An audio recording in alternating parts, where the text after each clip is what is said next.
Hey guys, today I will show you the 88528. It's the series 120. It's German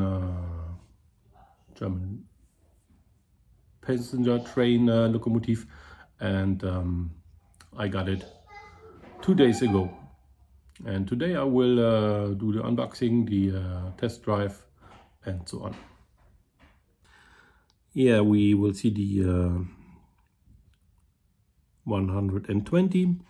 The printing and the painting is very good.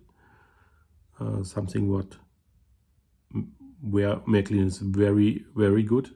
So there's nothing to say against this work. Just have a look inside the case.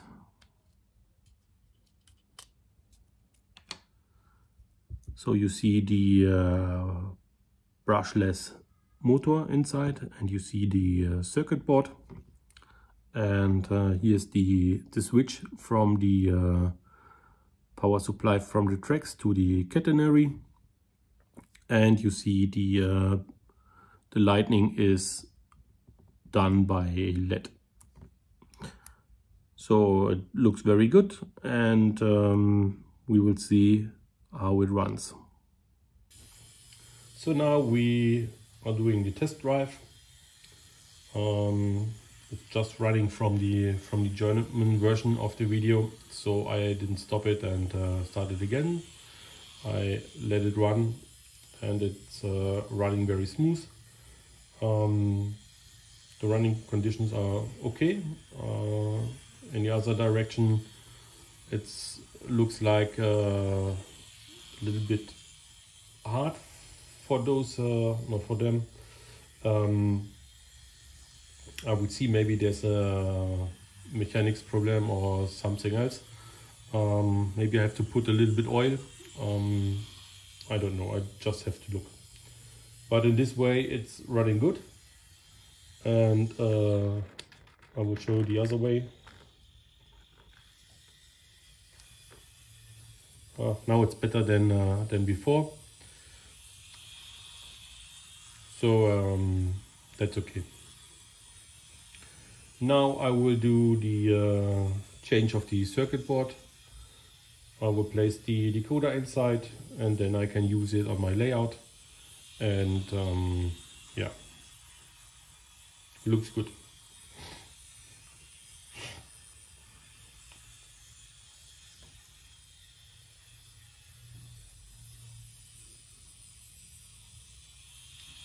That's it for today.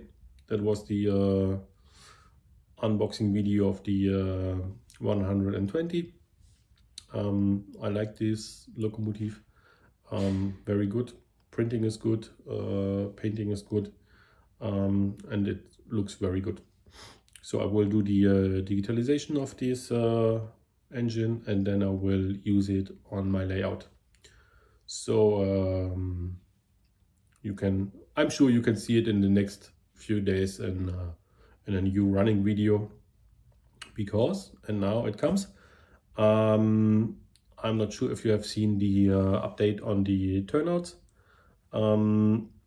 I have done a little work on my layout, so I can use the passenger tracks, and of course I can use it also for the freight trains, but I can do more, or I can do new running videos. So you can see it in the next days on my channel, and I'm sure you will see the new 120. And yeah, so for today that's it. Have a good day, and see you next time.